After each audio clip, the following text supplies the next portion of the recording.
સુરત જિલ્લાના માંડવી તાલુકાના જામણકુવા ગામે સુરત જિલ્લાની સ્વચ્છતા હી સેવા 2025 અંતર્ગત એક દિન એક ઘંટા એક સાથ સ્વચ્છતા અંગે કાર્યક્રમ યોજાયો।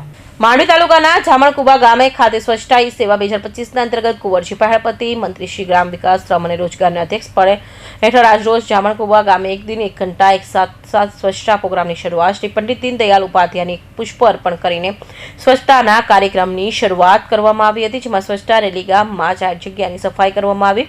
ડોર ટુ ડોર કચરા કલેક્શન માટે પ્રતિક સ્વરૂપે ડસ્ટબિન આપ્યા। સ્વચ્છતા શપથ સફાઈ કર્મચારીનો શાલ ઓઢાડી સન્માન કરવામાં આવ્યું। હેલ્થ ચેક વગર પ્રોગ્રામ કર્યા હતા। કાર્યક્રમમાં જિલ્લા ગ્રામ વિકાસ એજન્સી નિયામક શ્રી એમ બી પ્રજાપતિ સાહેબ, તાલુકા પંચાયતના પ્રમુખ દિલીપ ચૌધરી, પ્રાંત સાહેબ કૌશિક જાદવ, તાલુકા વિકાસ અધિકારી રવિન્દ્રસિંહ સોલંકી, નામલદાર, તાલુકા પંચાયતના સભ્યો, જામણકુવા ગામના સરપંચ વર્ષાબેન ચૌધરી તથા જામણકુવાના ગામના તમામ સભ્યો, તાલુકા સંગઠનો, વિવિધ હોદ્દેદારો વગેરે મહાનુભાવો હાજર રહ્યા અને કાર્યક્રમનો પૂર્ણ આનંદ અને ઉલ્લાસ લોકોમાં જોવા મળ્યો। પ્રધાન નરેન્દ્રભાઈ મોદી સાહેબ આ દેશના વડાપ્રધાન બન્યા પછી 2014માં સ્વચ્છતા અભિયાનની શરૂઆત કરવામાં આવી અને તે પણ મહાત્મા ગાંધીજીના જન્મજયંતિના દિવસથી સુધી ઉજવવામાં આવે એવા પ્રકારની એક દેશના વડાપ્રધાને હાકલ કરી અને તેના કારણે આજે સમગ્ર દેશમાં અને ગુજરાતમાં 15 સપ્ટેમ્બરે રૂપાલ ગામથી મેં પોતે અને રાઘવજીભાઈ મારા મિનિસ્ટર એમની સાથે અમે શરૂઆત કરવામાં આવી અને તેના ભાગરૂપે આજે સમગ્ર ગુજરાતમાં દરેક ધારાસભ્યોથી લઈને તાલુકા પંચાયત, જિલ્લા પંચાયતના પ્રમુખો સહિત તમામ આગેવાનો આજે ગામડે ઉતર્યા છે અને 2 દિવસ સુધી આ અભિયાન ચાલુ કર્યું છે અને ખરેખર અમારું 15 સપ્ટેમ્બરથી લઈને 31 ઓક્ટોબર સુધી આ અભિયાન ચાલુ રહેશે। મુખ્ય ઉદ્દેશ શું છે?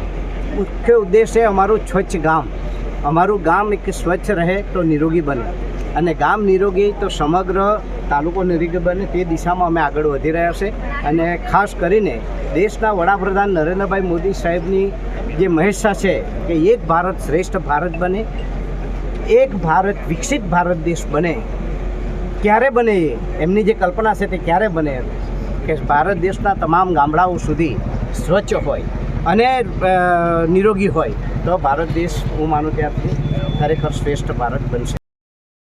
સ્વચ્છતા હી સેવા કાર્યક્રમ 2025 અંતર્ગત આજરોજ 25 તારીખે જે રાષ્ટ્રીય કક્ષાનો 1 કલાકનો શ્રમદાનનો કાર્યક્રમ જે છે એ જિલ્લા કક્ષાનો કાર્યક્રમ સુરત જિલ્લાનો અહીંયા માંડવી તાલુકાના જામણકુવા બાર ગામે રાખવામાં આવેલો હતો।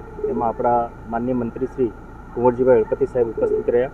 એમની રાહબરીમાં તમામ આગેવાનશ્રીઓ અને અધિકારીશ્રીઓ અને ગામજન લોકોએ 1 કલાક શ્રમદાન કરીને સ્વચ્છતાનો સંદેશ લોકોને આપ્યો છે અને આ સ્વચ્છતા હી સેવા કાર્યક્રમ જે છે 17 સપ્ટેમ્બરથી 2 ઓક્ટોબર સુધી એક પખવાડિયા સુધી આખા દેશમાં ચાલનાર છે। એમાં રોજે રોજ અલગ અલગ દિવસે અલગ અલગ થીમ આધારિત સ્વચ્છતાની કામગીરીઓ થઈ રહેલ છે। એમાં તમામ લોકોને સહભાગી થવા અને આપણી આજુબાજુ સ્વચ્છતા થાય અને હંમેશા સ્વચ્છતા રહે એવો સ્વચ્છતાના આદર્શો જે છે આપણા જીવનમાં અપનાવવા માટે હું સૌને અનુરોધ કરું છું। Thank you. અમીરસિંહ ચૌહાણ, માંડવી।